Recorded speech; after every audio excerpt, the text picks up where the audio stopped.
مولا سبھی اور کیا چاہتا ہے، بس مغفرت کی عطا چاہتا۔ اس نہر سے وہ حضرت طالوت اور وہ لوگ جو ایمان لائے تھے اس کے ساتھ تو کہنے لگے وہ قابلے کی۔ فرمایا طالوت نے اور ان لوگوں نے جو یقین رکھتے تھے کہ بے شک وہ ملاقات کرنے والے ہیں اپنے اللہ سے، بہت ساری چھوٹی جماعتیں غالب آئی ہیں بڑی جماعتوں پر اللہ کے حکم سے، اور اللہ صبر کرنے والوں کے ساتھ ہے۔ سورہ البقرہ کی آیت نمبر 249 آپ حضرات کے سامنے پڑھی اور ترجمہ کیا ہے۔ اس میں حضرت طالوت اور جالوت کے واقعے کا تذکرہ، جیسے کچھ حصے کا کل ہوا تھا، کچھ حصے کا اس آیت مقدسہ میں ہے، اور کچھ اس کے بعد آنے والی 2 اور آیتوں کے اندر ہے۔ میں نے کل تھوڑا سا پس منظر عرض کیا تھا کہ قوم اعمال کا انہوں نے حملہ کیا تھا جالوت کی سربراہی میں، امارت میں، یہودیوں پر، بنی اسرائیل پر، اور ان کے بہت سارے علاقوں کو فتح کر لیا تھا، شہروں بستیوں کو اپنے قبضے میں لے لیا تھا، اور بہت سارے ان کے مردوں عورتوں بچوں کو غلام بنا لیا تھا۔ اب یہ لوگ چاہتے تھے کہ دوبارہ ہمیں آزادی ملے، ہم جو ان کے باج گزار ٹیکس دینے والے بنے ہوئے ہیں اس سے ہمیں رہائی ملے، اور جو ہمارے علاقے انہوں نے فتح کر لیے ہیں وہ دوبارہ ہمیں مل جائیں، اور ہمارے بندے جو غلام بن گئے ہیں ان کے وہ آزاد ہو جائیں۔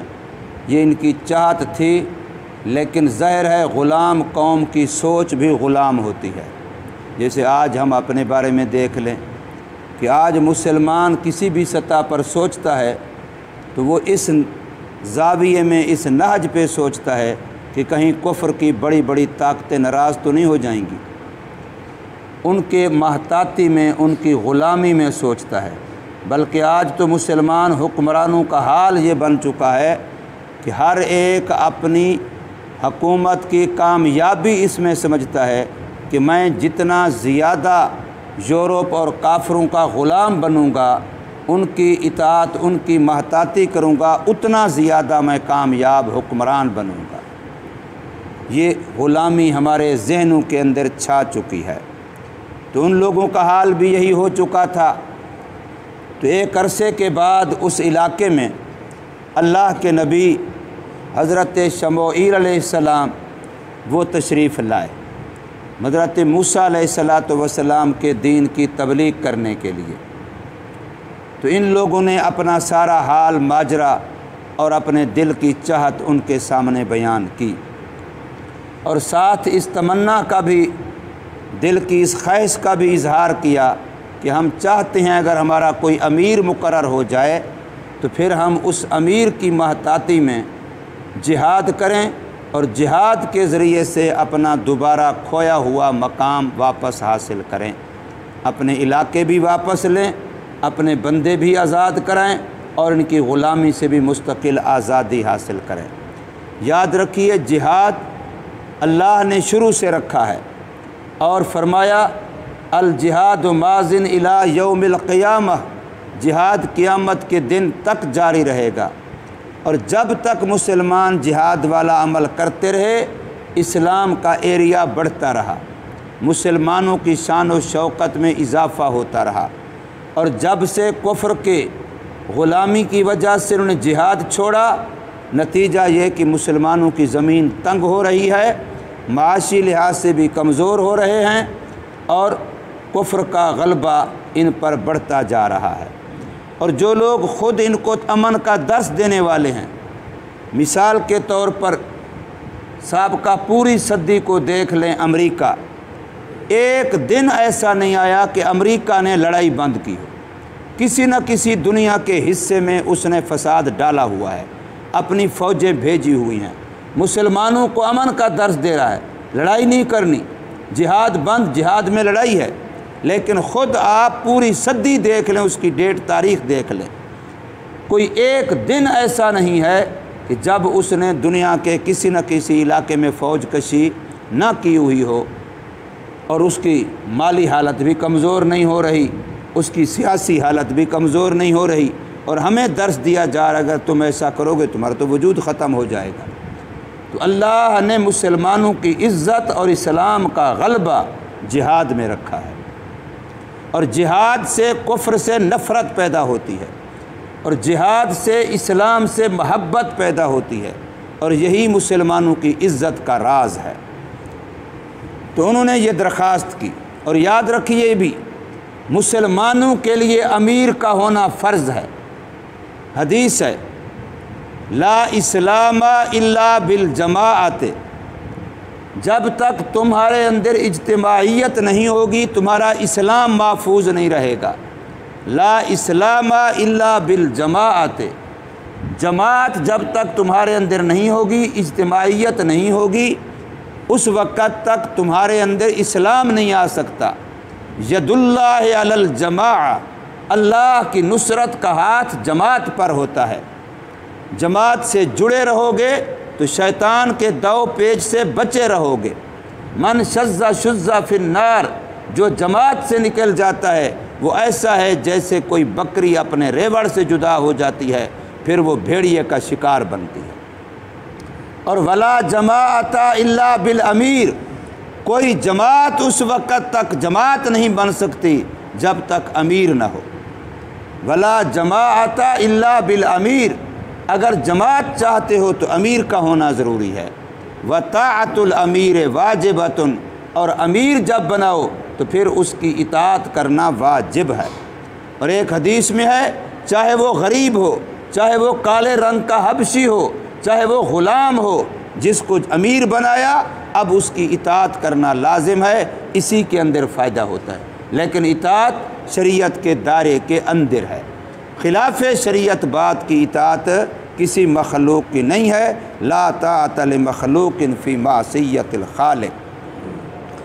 تو یہاں پر اللہ تبارک و تعالی نے طالوت اور جالوت کے قصے کا دوسرا حصہ بیان کرتے ہوئے ارشاد فرمایا کہ جب حضرت طالوت اپنے لشکر کو لے کے ان عمالقہ کے خلاف جہاد کے لیے روانہ ہو گئے، فلما فصل طالوت بالجنود، تو راستے میں جاتے ہوئے کھوٹے اور کھرے کو، مخلص اور منافق کو پرکھنے کے لیے اللہ نے ہمیشہ کوئی نہ کوئی طریقہ رکھا ہے۔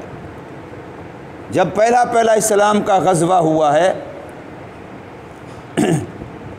پہلا غزوہ بدر جسے ہم کہتے ہیں، پہلی لڑائی، تو اس کی حکمت قرآن نے یہ بیان کی کہ مسلمانوں تم یہ چاہتے تھے کہ بغیر لڑائی کے تمہیں مشرکین کا وہ قافلہ جو سامان تجارت لے کے آ رہا تھا، بغیر لڑائی کے تمہیں وہ مل جائے اور تم ان کو لوٹ لو، تم ان کا مال لے لو، تم ان کی غنیمت حاصل کر لو۔ تمہارے دل کی چاہت یہ تھی، لیکن اللہ یہ چاہتا تھا کہ تمہاری ان کے ساتھ لڑائی ہو، تم نہتے ہو، وہ اسلحے کے ساتھ ہوں، تم تعداد میں تھوڑے ہو، وہ زیادہ ہوں، اور تمہاری باقاعدہ جنگ ہو، اس کے بعد تم جیتو، تاکہ دنیا پر حق واضح ہو، تاکہ دنیا پر حق واضح ہو اور یہ پتہ چلے کہ خون دینے والے مجنوں کون ہیں اور چوری کھانے والے مجنوں کون ہیں۔ تو یہاں پر بھی فرمایا کہ اب ایک آگے نہر آ رہی ہے، نہر کے اندر پانی بہہ رہا ہے، صاف شفاف ہے، ٹھنڈا ہے، گرمی کا موسم ہے، ہم میں سے ہر ایک کو پانی کی ضرورت ہے، لیکن اللہ امتحان لینا چاہتا ہے، آزمانا چاہتا ہے، میرے ساتھی وہ بن سکو گے جو اس نہر میں سے پانی نہیں پیو گے، باوجود ضرورت کے، باوجود پیاس کے، باوجود پانی کے حلال ہونے کے، باوجود اس پر کسی اور قسم کی قدخان اور پابندی نہ ہونے کے، لیکن صرف آزمائش کے لیے اس نہر میں سے پانی نہیں پینا، اور جو پیے گا وہ میرا ساتھی نہیں بن سکے گا، جہاد میں میرے ساتھ نہیں چل سکے گا۔ تو قرآن کہہ رہا ہے فشربوا منہ الا قلیلا منہ، ساروں نے پی لیا سوائے چند ایک کے بغیر ساروں نے پی لیا۔ بہت تھوڑی تعداد تھی جنہوں نے نہیں پیا۔ ہاں البتہ اتنا اجازت دی تھی کہ ایک ہاتھ سے ایک چلو بھر کے پی سکتے ہو، اور اللہ نے کیا جنہوں نے زیادہ پانی پیا ان کی صحت طبیعت اتنی خراب کہ وہ آگے پیچھے جا نہ سکے، نہ آگے ان کے ساتھ جا سکے نہ پیچھے، وہی پانی ان کے لیے جان لیوا بن گیا۔ اور جنہوں نے صرف ایک چلو پیا ان کی بہترین طریقے سے اللہ نے پیاس بجھا دی اور وہ بالکل حشاش بشاش ہو گئے۔ اس سے پتہ چلتا ہے کہ بھوک کھانے سے ختم نہیں ہوتی، اللہ کے حکم سے ختم ہوتی ہے۔ پیاس پینے سے ختم نہیں ہوتی، اللہ کے حکم سے ختم ہوتی ہیں۔ ضرورتیں پیسے سے پوری نہیں ہوتی، ضرورتیں میرے اللہ کے حکم سے پوری ہوتی ہیں۔ ہمارا فرض یہ ہے کہ ہم نے حکم خداوندی کو پورا کرنا ہے، بس ہمارا کام، ہمارا فریضہ، ہماری ڈیوٹی یہ ہے کہ اللہ کا جو حکم ہے ہم نے اس کو پورا کرنا ہے۔ تو فرمایا آگے ایک نہر ہے، اللہ تمہیں اس کے ذریعے آزمانا چاہتا ہے۔ تو ساروں نے پی لیا۔ اب جس وقت نہر عبور کر لی حضرت طالوت نے اور ان لوگوں نے جو اس کے ساتھ ایمان لائے تھے، تو جن لوگوں نے پانی پیا تھا وہ کہنے لگے لا طاقت لنا اليوم بجالوت وجنودہ، ہم جالوت اور اس کے لشکر کا مقابلہ نہیں کر سکتے، ہم نہیں کر سکتے ان کا مقابلہ۔ اب یہاں پر 3 گروہ ہو گئے۔ ایک گروہ تو وہ جنہوں نے زیادہ پانی پی لیا، وہ تو ویسے ریٹائرمنٹ ہو گئے، وہ تو ان کے ساتھیوں سے خارج ہو گئے، وہ گویا کہ اس وقت کے اللہ کے حکم سے نافرمانی کرنے والے، انحراف کرنے والے بن گئے، وہ تو گئے گزرے ہو گئے۔ اب جو باقی بچے ہیں ان میں سے کچھ وہ تھے جنہوں نے پانی چلو پیا اور وہ کہنے لگے ہم تھوڑے ہیں وہ زیادہ ہیں، مشکل ہوگی ہمارے لیے، مقابلہ مشکل ہوگا۔ اور جنہوں نے بالکل نہیں پیا وہ بے شک چند ایک تھے، لیکن وہ کہہ رہے تھے ہمیں تو اللہ کا حکم ہے، ہم نے اللہ کا حکم پورا کرنا ہے۔ اس سے پہلے انسانوں کی تاریخ دیکھتے نہیں ہو کہ کتنی چھوٹی چھوٹی تھوڑی تھوڑی جماعتوں کو اللہ نے بڑے بڑے لشکروں پر غالب کیا ہے۔ ابابیلوں سے خدا نے ہاتھیوں کے لشکر مروائے ہیں۔ ایک طرف ابابیل پرندہ کتنا چھوٹا سا، اور ایک طرف ہاتھیوں کے لشکر جس پر لوہے کے گرز بھی بڑی مشکل سے اثر کرتے ہیں، لیکن اللہ نے دکھلایا ہے کہ اللہ کا حکم کام کرتا ہے۔ گولی بندوق سے نہیں نکل رہی، وہ پرندہ ابابیل اپنی چونچ سے چھوٹی سی پتھری پھینک رہا ہے، صرف پتھری کو چھوڑ رہا ہے، اپنے پاؤں سے پتھری چھوڑ رہا ہے، لیکن وہ اتنا بڑا ایٹم بم بن کے ہاتھیوں کو لگ رہی ہے کہ اگر اوپر جسم کے لگتی ہے تو جسم کے نیچے سے پار چلی جاتی ہے، انسان کے سر پہ گرتی ہے تو نیچے سے پورے جسم کو گال کے پار چلی جاتی ہے۔ یہ کون کام کر رہا تھا؟ اللہ کا حکم کام کر رہا تھا۔ تو اس لیے فرمایا وہ لوگ جو ان کے ساتھ تھے تو کہنے لگے ہم مقابلہ نہیں کر سکتے۔ ہاں البتہ قال الذین یظنون، ان لوگوں نے کہا جن کو یقین تھا کہ ہم نے مرنے کے بعد اللہ سے ملاقات کرنی ہے، ہم نے مر کر کے ختم نہیں ہو جانا، بلکہ مرنا یہ ایک پل عبور کرنا ہے، آگے اللہ سے ملاقات کرنی ہے۔ تو ان لوگوں نے کہا کم من فئۃ قلیلۃ غلبت فئۃ کثیرہ، دیکھتے نہیں ہو کتنی چھوٹی چھوٹی جماعتیں غالب آ چکی ہیں بڑی بڑی جماعتوں پر، بِإِذْنِ اللہ، اللہ کے حکم سے۔ اور اللہ کا قانون ہے واللہ مع الصابرین، جو اللہ کے حکموں پر جم جاتا ہے، پک جاتا ہے، ڈٹ جاتا ہے تو پھر اللہ ان کے ساتھ ہو جاتا ہے۔ واللہ مع الصابرین، اللہ ان کے ساتھ ہو جاتا ہے، اور جس کے ساتھ اللہ اس کو ہرا کون سکتا ہے، اس پر غالب کون آ سکتا ہے۔ اس لیے ہمارے تبلیغ والے اکثر کہتے ہیں اللہ کو ساتھ لے لو، اور ہمیں جو اللہ نے تعلیم دی ہے کہ ہر کام سے پہلے، اچھے کام سے پہلے بسم اللہ پڑھو، بسم اللہ کا بھی معنی یہی ہے کہ اللہ کو ساتھ لے لو۔ بسم اللہ میں جو با ہے یہ با مصاحبت کی ہے، اور مصاحبت کا معنی اللہ کی مدد کو، اللہ کی نصرت کو اپنے ساتھ لے لو۔ جب بسم اللہ پڑھ کے تم کوئی کام کرتے ہو تو کامیابی ہوتی ہے، کام پورا ہوتا ہے، اسی اللہ کی مدد، اللہ کے ساتھ ہونے کا نتیجہ ہوتا ہے۔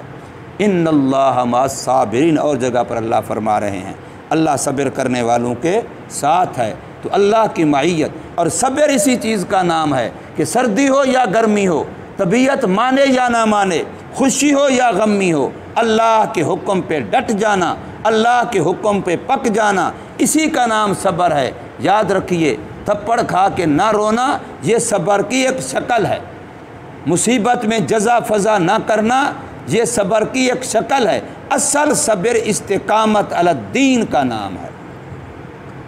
اصل صبر یہی ہے کہ دین پر ڈٹ جانا، پک جانا۔ اور قرآن نے کہا ہے کہ جو لوگ اللہ تبارک و تعالیٰ کے حکموں پر پک اور ڈٹ جاتے ہیں تو اللہ پاک ان کو ہمیشہ کامیابی عطا فرماتے ہیں۔ اللہ تبارک و تعالیٰ سمجھ نصیب فرمائے، عمل کی توفیق۔